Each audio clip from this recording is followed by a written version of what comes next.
Welcome to यासिस learning hub. आज की इस वीडियो में हम जीपीएसएस का पहला प्रोग्राम बनाना सीखेंगे। इससे पहले मैं आपको GPSS general purpose simulation system language install करना बता चुका हूं। अगर अभी तक आपने जीपीएसएस इंस्टॉल नहीं की तो उसके लिए आप मेरी वो वीडियो जरूर देखें और सबसे पहले जीपीएसएस इंस्टॉल कर लें, क्योंकि आज के इस वीडियो में हम जीपीएसएस को यूज करने जाएंगे। तो आइए आज का टॉपिक स्टार्ट करते हैं। जीपीएसएस में जब हम काम कर रहे होते हैं तो जीपीएसएस के ओल्डर जो वर्जन है, जो पुराने वर्जन है, उनमें सोर्स स्टेटमेंट फॉर्मेट को जानना लाजमी है, क्योंकि जीपीएसएस कुछ ऐसे पुराने वर्जन है जिसमें हर एक कमांड को लिखने की कुछ ना कुछ रूल्स दिए गए, यानी किसी पर्टिकुलर कॉलम में ही अगर आप वो कमांड लिखेंगे तो आपका प्रोग्राम सही वर्क करेगा, अदरवाइज नहीं। तो जब आप जीपीएसएस का प्रोग्राम बनाते हैं तो उसमें चार चीजें इन्वॉल्व होती हैं: label, operator, operands and comments. Operator को आप जीपीएसएस ब्लॉक्स या जीपीएसएस कमांड्स भी कह सकते हैं। तो लेबल अगर आपको देना है तो वो कॉलम नंबर 2 to 6 में आएगा, और अगर कमांड या ऑपरेटर आप देना चाहते हैं तो कॉलम नंबर 8 से 18 के दरमियान में लिखेंगे, और ऑपरेंड्स को कॉलम नंबर 19 से टाइप करना शुरू करेंगे, और जितने भी ऑपरेंड्स हो आप दे सकते हैं। और जैसे ही ऑपरेंड्स खत्म होंगे उसके बाद आपको स्पेस देके कुछ भी लिखेंगे तो उसे कमेंट्स अज्यूम किया जाएगा। और कमेंट्स का मतलब होता है कि जो प्रोग्रामर अपनी सहूलत के लिए कुछ लिखना चाहे उस कमांड के बारे में, कोई कॉम्प्लेक्स कमांड है उनके डिस्क्रिप्शन लिखना चाहे तो वो आप उसी लाइन पे सामने एक स्पेस देने के बाद लिख सकते हैं। तो उसका एक एग्जांपल हमने यहाँ दिया हुआ है। तो लेबल की जगह क्या लिखा हुआ है, जैसे टिकट, ठीक है ना। ऑपरेटर एक कमांड है जीपीएसएस की, ट्रांसफर, उसको हमने दिया हुआ है। और यहाँ पे ऑपरेंड्स हमारे पास क्या है, 0.25 और नेम 1 कॉमा नेम 2। जब ये कमांड एग्जीक्यूट होगी तो इसका मतलब ये होगा कि असाइन 75% टू नेम 1, यानी नेम 1 एक फैसिलिटी है, या आप यूं कह सकते हैं कि कंट्रोल ट्रांसफर करने के जो चांसेस है नेम 1 पे वो 75% है, जबकि नेम 2 पे 25% है। तो ये इस तरह से आप कमांड्स दिया करते थे जो ओल्डर वर्जन है। उसमें हमें कॉलम्स का ख्याल रखना होता था कि किस कॉलम में कौन सी चीज लिखनी है। तो अगर आप कोई कमांड देंगे तो कॉलम नंबर 8 से ही स्टार्ट होनी चाहिए। लेकिन जो हम वर्जन यूज करने जा रहे हैं, जो मैंने आपको इंस्टॉल करना भी सिखाया था, तो उसमें हमें इस बात की फिक्र करने की कोई जरूरत नहीं है कि हमें फिक्स किसी कॉलम में कोई कमांड्स लिखनी है। So don't worry about this GPSS source statement format, क्योंकि जीपीएसएस का जो वर्जन हम इस्तेमाल करने जा रहे हैं उसमें हमें कोई रेस्ट्रिक्शंस नहीं है कि किसी पर्टिकुलर कॉलम में हमें कोई कमांड्स लिखनी है। जिस तरह आप सी या जावा में फ्री फॉर्मेट कोड लिखते हैं, तो इसी तरह जीपीएसएस के इस वर्जन में भी आप जो हम यूज करेंगे कहीं पर भी कोई कमांड्स या ऑपरेंड्स दे सकते हैं। तो आइए अब हम डिस्कस करते हैं प्रॉब्लम स्टेटमेंट, यानी आज हम जीपीएसएस में जो प्रोग्राम बनाएंगे तो हम उस प्रोग्राम में किस प्रॉब्लम को सिमुलेट करने जा रहे हैं, तो आइए उसको हम डिस्कस करते हैं। तो सबसे पहले ये देखें, यहाँ हमने मेंशन किया हुआ है कि microprocessors arrive at the test station of a manufacturing plant every 1 to 5 minutes and the testing time पर microprocessor was found to be 2 to 8 minutes। यानी रैंडमली जब माइक्रो प्रोसेसर पहुंचेंगे टेस्ट स्टेशन पे तो जो उनका arrival rate होगा 1 to 5 minutes होगा, ठीक है ना। 1 मिनट में भी कोई माइक्रो प्रोसेसर पहुंच सकता है, 2 में, 3 में, 4 में, या मैक्सिमम 5 मिनट में। तो ये रैंडमली डिस्ट्रीब्यूट होगा टाइम। इसी तरह से जो माइक्रो प्रोसेसर को चेक किया जाएगा तो उसका जो चेकिंग का टाइम है, टेस्टिंग का टाइम है, वो 2 से 8 मिनट है। तो कम से कम किसी माइक्रो प्रोसेसर को टेस्ट करने में 2 मिनट लगेंगे, और ज्यादा से ज्यादा क्या लगेंगे, हमें 8 मिनट लगेंगे। तो रैंडमली कोई भी टाइम जनरेट होगा, 2 मिनट, 3 मिनट, 4 मिनट, ठीक है ना। तो इस तरह से ये हो गया टेस्ट टाइम 2 to 8 minutes। उसके बाद नेक्स्ट यहाँ मेंशन किया हुआ है हमने कि service is on first come first serve basis, यानी जो पहले माइक्रो प्रोसेसर पहुंचेगा टेस्ट स्टेशन पे पहले उसी को चेक किया जाएगा। तो फीफो मैनर में सर्विस प्रोवाइड की जा रही है first come first serve basis पर। तो अगर कोई माइक्रो प्रोसेसर टेस्ट स्टेशन की सर्विस का वेट कर रहा है तो उसको क्यू में रखा जाएगा, और जैसे ही सर्विस स्टेशन फ्री होगी तो क्यू में से एक माइक्रो प्रोसेसर को उठाया जाएगा, उसको टेस्ट किया जाएगा। इस तरह से क्यू में से 1 by 1 microprocessor test station की तरफ बढ़ते रहेंगे। टेस्ट होने के बाद वो माइक्रो प्रोसेसर सिस्टम से रिमूव कर दिए जाएंगे। अब सवाल ये पैदा होता है कि हम जो माइक्रो प्रोसेसर टेस्ट करेंगे वो कितने होंगे, या फिर सिमुलेशन कब तक हमें चलानी है। तो उसके लिए हमने यहाँ पर पैरामीटर बता दिया है कि simulate the processing of 1000 micro processors.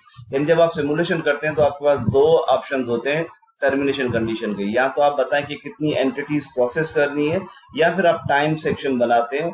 उस टाइम सेक्शन में हम बताते हैं कि सिमुलेशन कितने आवर्स से कितने मिनट्स तक चलनी चाहिए। आज के इस प्रॉब्लम में हम टाइम सेक्शन पे नहीं जा रहे, बल्कि हमें बता दिया गया है कि हमें 1000 माइक्रो प्रोसेसर्स को प्रोसेस करना है। तो आइए अब कोड डिस्कस करते हैं कि हम जीपीएसएस में इस प्रॉब्लम को हल करने के लिए किस तरह से कमांड्स लिखेंगे। यहाँ पे एक और चीज मैं बताना चाहूंगा कि अगर आप जीपीएस पे किसी भी लाइन के शुरू में स्टार दे देते हैं, जैसे हमने यहाँ मेंशन किया हुआ है या फिर यहाँ पर, तो इसका मतलब है कि पूरी लाइन कमेंट हो गई। जैसे हम सी या जावा में डबल स्लैश लगाते हैं, तो यहाँ पे अगर आपको पूरी लाइन को कमेंट करना है तो आप लाइन के स्टार्ट में एस्टेरिक लगा दें, तो ये तमाम तर लाइंस कमेंट्स में शुमार होंगी। नेक्स्ट अब हम पहली कमांड दे रहे हैं सिमुलेट। ठीक है, तो सिमुलेट एक कंट्रोल कार्ड है, तो जब हम सिमुलेशन स्टार्ट करना चाहते हैं तो फिर इस कंट्रोल कार्ड का यूज करते हैं सिमुलेट। तो जीपीएसएस की पहली कमांड है हमारे पास जनरेट। तो ये जो कमांड्स है जीपीएसएस की, जो भी हम इस प्रोग्राम में पढ़ेंगे, तो आपको इन कमांड्स के बारे में इस स्टेज पे परेशान नहीं होना, क्योंकि ये कमांड्स में वन बाय वन अपनी अपकमिंग वीडियोस में समझाऊंगा। यहाँ पर जस्ट हम एक फर्स्ट जीपीएसएस प्रोग्राम बना रहे हैं ताकि आपको एक फेमिलियरिटी मिल जाए एनवायरनमेंट से। तो यहाँ पे जनरेट कमांड का मतलब ये है कि हम एंटिटीज क्रिएट कर रहे हैं। तो एंटिटीज क्रिएट करने के लिए हमने जो प्रॉब्लम स्टेटमेंट में पढ़ा था, पैरामीटर वो क्या था, जो micro processor arrive every 1 to 5 minutes, यानी इस टेस्ट स्टेशन पे जो माइक्रो प्रोसेसर आ रहे हैं वो 1 से 5 मिनट में आ रहे हैं। तो 1 to 5 मिनट्स को हम मेंशन करने के लिए जो पहला पैरामीटर होता है जनरेट में, ये मीन टाइम होता है। यानी आप इस तरह से इसको पढ़ लेंगे 3 + -2। तो 3 में से अगर 2 माइनस करेंगे तो 1 मिलेगा, और 3 में 2 प्लस करेंगे तो 5 मिलेगा। तो यानी ये टाइम हो गया 1 से 5 मिनट। तो ये जो आपका मीन टाइम है और ये 2 उसका मॉडिफायर है, यानी 3 आपका मीन कहलाएगा +-2। तो मॉडिफायर का मतलब क्या हुआ कि अगर -2 करेंगे 3 में से तो 1 हो जाएगा, और अगर +2 करेंगे तो 5। तो ये टाइम हमने यहाँ मेंशन किया हुआ है कि माइक्रो प्रोसेसर अराइव हो रहे हैं 1 से 5 मिनट में। तो एंटिटी क्रिएट करने के लिए जनरेट कमांड है। तो जैसा कि मैंने आपको बताया कि जनरेट कमांड हम एंटिटीज को क्रिएट करने के लिए यूज करते हैं। तो जब भी हम जनरेट यूज करेंगे तो इसके पेयर में एक और कमांड यूज होती है, टर्मिनेट। टर्मिनेट कमांड हम यूज करते हैं एंटिटीज को सिस्टम से डिस्ट्रॉय करने के लिए। तो नीचे वो कमांड भी आएगी। तो जनरेट के बाद यानी ये आपके एक पैरामीटर को हमने इंप्लीमेंट कर दिया कि माइक्रो प्रोसेसर अराइव हो रहे हैं 1 to 5 मिनट। तो नेक्स्ट हम क्या कर रहे हैं, तो जो भी माइक्रो प्रोसेसर आएगा तो वो क्यू से होता हुआ जाएगा। अगर टेस्ट स्टेशन फ्री नहीं है तो माइक्रो प्रोसेसर को क्यू में रखा जाएगा। तो हमने यहाँ लिखा है वेट इन क्यू नंबर 1। तो यानी जो भी माइक्रो प्रोसेसर पहुंचेगा टेस्ट स्टेशन के लिए तो क्यू में पहुंचेगा। अगर टेस्ट स्टेशन फ्री है तो क्यू में से उसको भेज दिया जाएगा नेक्स्ट कहाँ पे, टेस्ट स्टेशन फैसिलिटी। तो जीपीएसएस में अगर हम कोई भी सर्वर इंप्लीमेंट करते हैं यानी सर्विस प्रोवाइडर इंप्लीमेंट करते हैं तो उसको हम फैसिलिटी भी कहते हैं। तो यहाँ पे टेस्ट स्टेशन हमारी फैसिलिटी कहलाएगी, ठीक है ना। तो टेस्ट स्टेशन को बिजी करने के लिए हमने कमांड यूज किया सीज, यानी engage test station if free. तो जो भी माइक्रो प्रोसेसर क्यू में फ्रंट पे होगा वो किसके पास आ जाएगा, टेस्ट स्टेशन के पास, और टेस्ट स्टेशन बिजी हो जाएगी बाय यूजिंग सीज कमांड। तो उसके बाद हम नेक्स्ट हम क्या कर रहे हैं, क्यू में से एक हमने रिमूव कर दिया माइक्रो प्रोसेसर क्योंकि वो टेस्ट स्टेशन के पास आ चुका है डिपार्ट कमांड के थ्रू। क्यू और डिपार्ट ये पेयर में ब्लॉक्स यूज होते हैं। इसी तरह सीज के साथ जो पेयर में ब्लॉक यूज होता है वो है रिलीज। तो थोड़ी देर में हम उसे देखेंगे। तो रिलीज से पहले हमने यहाँ पे कमांड यूज की है एडवांस।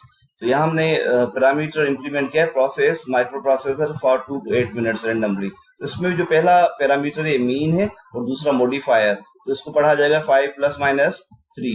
तो 5 में -3 करेंगे तो 2 हो जाएगा, और 5 में +3 करेंगे तो 8 हो जाएगा। तो ये एडवांस कमांड क्लॉक जो होता है सिमुलेशन, उसको एडवांस करने के लिए या आगे बढ़ाने के लिए हम यूज करते हैं। तो हमने टाइम आगे कर दिया जो सर्विस टाइम है किसी भी माइक्रो प्रोसेसर को टेस्ट करने के लिए। तो ये भी रेंडमली हमने यहाँ दिया हुआ है 2 to 8 मिनट। उसके बाद हम यहाँ लिख रहे हैं रिलीज। तो रिलीज सीज के साथ हम यूज करते हैं। यहाँ हमने माइक्रो प्रोसेसर को बिजी किया था, अब सर्विस मिल गई माइक्रो प्रोसेसर को, सिमुलेशन क्लॉक एडवांस हो गया। तो यहाँ पे हम क्या कर रहे हैं, रिलीज कर रहे हैं। अब यानी हमारी जो टेस्ट स्टेशन है उसने एक माइक्रो प्रोसेसर चेक कर लिया। अब ये फैसिलिटी दोबारा से अवेलेबल है जो नेक्स्ट क्यू में माइक्रो प्रोसेसर होगा उसको टेस्ट करने के लिए। तो यहाँ पे देखिए मैंने बताया था आपको जनरेट के पेयर में जो कमांड हम यूज करते हैं वो है टर्मिनेट। तो जब हम एंटिटीज क्रिएट करना चाहते हैं तो जनरेट कमांड है। अब जो एंटिटी क्रिएट हुई होगी उसको सर्विस मिल चुकी है। अब सर्विस मिलने के बाद उस एंटिटी को हम सिस्टम से डिस्ट्रॉय कर रहे हैं, रिमूव कर रहे हैं। तो remove tested micro processor from simulation. तो यहाँ पे टर्मिनेट के साथ हम कोई ना कोई नंबर देते हैं। तो जो भी नंबर यहाँ पे होता है तो वो नेक्स्ट में आपको बताऊंगा। जो कमांड है हमारे पास स्टार्ट 1000। तो इस 1000 वैल्यू में से वो नंबर माइनस होता रहता है और ये सिमुलेशन तब तक चलती रहेगी जब तक के स्टार्ट की वैल्यू 0 ना हो जाए। तो 1 हर दफा माइनस होता रहेगा। तो यहाँ लिखा हुआ है कि स्टार्ट के साथ हमने कितने माइक्रो प्रोसेसर टेस्ट करने, 1000। तो हमने 1000 लिखा हुआ है।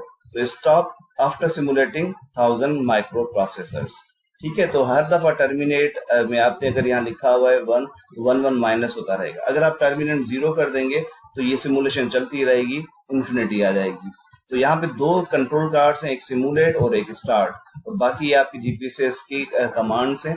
सिमुलेट और स्टार्ट भी जीपीएसएस की कमांड्स ही हैं, लेकिन इनको हम कंट्रोल कार्ड्स कहते हैं क्योंकि सिमुलेशन को कंट्रोल करने के लिए हम यूज करते हैं। तो ये हमारा टाइमिंग सेक्शन या सिमुलेशन टर्मिनेशन कंडीशन सेक्शन कहलाएगा, और सिमुलेट जैसा कि मैंने बताया कि सिमुलेशन को इनिशिएट करने के लिए हम यूज करेंगे। तो इस पूरे कोड को अब हम जीपीएसएस में रन करके देखेंगे, लेकिन उससे पहले आपको थोड़ा सा पता होना चाहिए कि जब हम जीपीएसएस में किसी प्रोग्राम को रन करते हैं तो उसके दो फेजेस होते हैं। GPSS program is process in two phases, assembly जिसको हम ट्रांसलेशन फेज भी कहते हैं, और दूसरा एग्जीक्यूशन।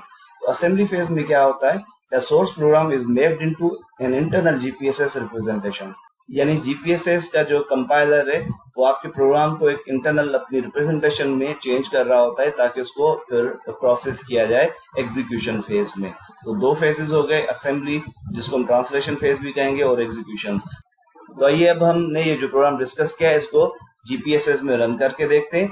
और मैं दोबारा कहूंगा कि अगर आपने जीपीएसएस अभी तक इंस्टॉल नहीं किया तो मेरी जो इंस्टॉलेशन वाली वीडियोस है जीपीएसएस की वो जरूर देखें। तो जैसे आप जीपीएसएस रन करेंगे तो आपके पास ये एनवायरनमेंट आ गई। यहाँ पे न्यू मैंने बताया था कि अगर आप करेंगे तो मॉडल और टेक्स्ट फाइल दो ऑप्शन है। मॉडल में हम प्रोग्राम बनाते हैं, या फिर अगर आपने पहले से कोई प्रोग्राम टाइप किया हुआ है तो जस्ट आप उसे ओपन कर सकते हैं। जैसे हमने ये प्रोग्राम अभी टाइप किया हुआ है तो यहाँ हमने ओपन किया है। तो अगर आप इसका फॉन्ट नहीं देख पा रहे, यहाँ एक ऑप्शन होता है फॉन्ट का, तो आप यहाँ font size increase and decrease कर सकते हैं एज पर योर नीड्स। तो यहाँ पे हमने थोड़ी फॉन्ट साइज बढ़ा दी, तो ये हमारे पास चारों लाइनें कमेंट्स कहलाएंगी। ठीक है, वही सेम प्रॉब्लम स्टेटमेंट हमने यहाँ मेंशन की हुई है। ठीक है, तो यहाँ पे अब देखें सिमुलेट एक कंट्रोल कार्ड है, और उसके बाद सेम वही कोड एग्जैक्टली जो मैंने थोड़ी देर पहले आपको बताया था यहाँ टाइप हुआ हुआ है। ठीक है, इस कोड को आपने देख लिया। ठीक है, और मैं एक्सप्लेन भी कर चुका हूँ। तो डायरेक्टली अब हम इसको अगर रन करना चाहते हैं तो किस तरह करें, तो पहले यहाँ हम स्पेलिंग चेंज कर दें जनरेट की। मैंने जानबूझ के यहाँ एक मिस्टेक की है ताकि आपको पता चल सके कि अगर कोई एरर्स होते हैं तो किस तरह से शो होते हैं। तो हम कमांड में गए और क्रिएट सिमुलेशन पे क्लिक किया, तो आपने देखा यहाँ पे आ गया model translation begin line number 8 column number 8 invalid number expecting a GPSS बर्थ। तो यहाँ उसने मेंशन किया हुआ कि इस लाइन में कोई एरर है। तो आपने देखा था कि हमने स्पेलिंग को थोड़ा सा गलत कर दिया था, तो अब हम उस स्पेलिंग को करेक्ट करते हैं ताकि जो एरर है वो रिमूव हो जाए। ठीक है, अब इस प्रोग्राम में कोई एरर नहीं है। ठीक है, ये प्रोग्राम में ऑलरेडी एक्सप्लेन कर चुका हूँ, सेम वही स्टेप्स हैं। अब हम इसको जब रन करते हैं तो आप आउटपुट विंडो देखेंगे। जैसे हमने रन किया तो ये आपके पास आउटपुट विंडो शो हो चुकी है। ठीक है, अब इसमें ये डेट टाइम आ रहा है। ठीक है, उसके बाद यहाँ पे ये जो आपका पार्ट है यानी यहाँ से लेकर यहाँ तक, तो ये आउटपुट है ट्रांसलेशन फेज की, यानी जो पहला फेज था। तो ये जीपीएसएस ने अपनी इंटरनल रिप्रेजेंटेशन में आपका प्रोग्राम कन्वर्ट किया। उसके बाद ये आपके पास रिजल्ट्स जनरेट हो रहे हैं जिनको आप इंटरप्रेट करेंगे। तो हम यहाँ से स्टार्ट करते हैं। तो बेसिकली ये आपके पास जीपीएस सिमुलेशन का स्टार्ट टाइम है और ये आपके पास एंड टाइम है। टोटल 7 ब्लॉक्स हैं और एक फैसिलिटी यानी एक सर्वर आपने यूज किया है। स्टोरेजेस हम तब यूज करते हैं जब हम मल्टी सर्वर एनवायरनमेंट को इम्प्लीमेंट या सिमुलेट करने जा रहे हैं जिसमें एक से ज्यादा सर्वर्स हों। इसके बाद ये आपका सर्वर का नाम है टेस्ट स्टेशन, और ये आपके ब्लॉक्स आ रहे हैं 7 जो आपने यूज किए अपने प्रोग्राम में। एंटिटी क्रिएट करने के लिए जनरेट है तो उसका इक्विवेलेंट 7th ब्लॉक है टर्मिनेट। क्यू में आइटम को इंसर्ट करने के लिए क्यू ब्लॉक है, तो डिपार्ट हम यूज करते हैं एंटिटीज को क्यू में से रिमूव करने के लिए। सीज हम फैसिलिटी को बिजी करने के लिए यूज करते हैं, तो रिलीज हम फैसिलिटी को फ्री करने के लिए यूज करते हैं। एडवांस जब हम सिमुलेशन क्लॉक को एडवांस करना हो, तो यहाँ पे हमें बताया जा रहा है at the end of simulation आपके पास जनरेट ब्लॉक में 3 एंटिटीज पेंडिंग में पड़ी हुई है। ठीक है ना, क्यू में 3 एंटिटीज एंटर तो हुई है लेकिन डिपार्ट सारी नहीं हुई। तो सीज ब्लॉक में 2 एंटिटीज वेट कर रही हैं। ठीक है, तो ये आउटपुट आपके पास शो हो रही है। लास्ट जो आपके पास स्टेटस है वो शो हो रहा है। ठीक है, उसके बाद यहाँ पे आपको बताया जा रहा है कि करंटली क्यू में अभी भी एक आइटम वेटिंग में है। ठीक है, तो ये क्यों वेटिंग में शो हो रहे हैं, क्योंकि हमने कहा था कि 1000 माइक्रो प्रोसेसर्स जैसे ही कंप्लीट हो तो सिमुलेशन स्टॉप कर दो। तो जैसे 1000 माइक्रो प्रोसेसर्स की सिमुलेशन कंप्लीट हुई तो उस वक्त क्यू में कुछ और प्रोसेसर पहुंच चुके थे, लेकिन हमने जैसे ही 1000 microprocessor test station complete हुए तो हमने अपनी सर्विस बंद कर दी, सिमुलेशन स्टॉप कर दी। तो जो पेंडिंग में कुछ एंटिटीज या क्यू के लिए माइक्रो प्रोसेसर है तो वो डिफरेंट जगहों पे देखें यहाँ मेंशन हो रहे हैं कि मौजूद हैं अभी भी जब आपने सिस्टम या सिमुलेशन को स्टॉप किया है। ठीक है ना, तो अब यहाँ पे मेन आपकी आउटपुट शो हो रही है क्यू और फैसिलिटी की। तो यहाँ पे हमने बताया भाई टेस्ट स्टेशन हमारी फैसिलिटी यहाँ सर्वर का नाम है, तो उसका डेटा यहाँ शो हो रहा है। तो यहाँ पे देखिए बताया जा रहा है कि जब आपने 1000 माइक्रो प्रोसेसर कंप्लीट किया तो उसके बावजूद 2 माइक्रो प्रोसेसर अभी भी आपकी सर्विस का वेट कर रहे हैं। ठीक है, उसके बाद यूटिलाइजेशन दी जा रही है, तो 0.625 का मतलब ये है कि 62.5% यूटिलाइजेशन हुई है हमारे सर्वर की। इसके बाद हमारे पास एवरेज टाइम आ रहा है, तो एवरेज सर्विस टाइम 3.643 मिनट्स है। ठीक है, ये जो नंबर्स हम देते हैं प्रोग्राम में, तो ये प्रोग्रामर की रिस्पॉन्सिबिलिटी है कि यूनिट्स आपने क्या अज्यूम किए।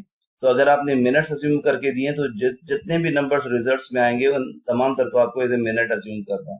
अगर आपने सिमुलेट करते हुए इन नंबर्स को इंटरप्रेट किया था एज ए सेकंड, तो यहाँ पर जितने भी नंबर्स आएंगे उनको एज ए सेकंड आप इंटरप्रेट करोगे।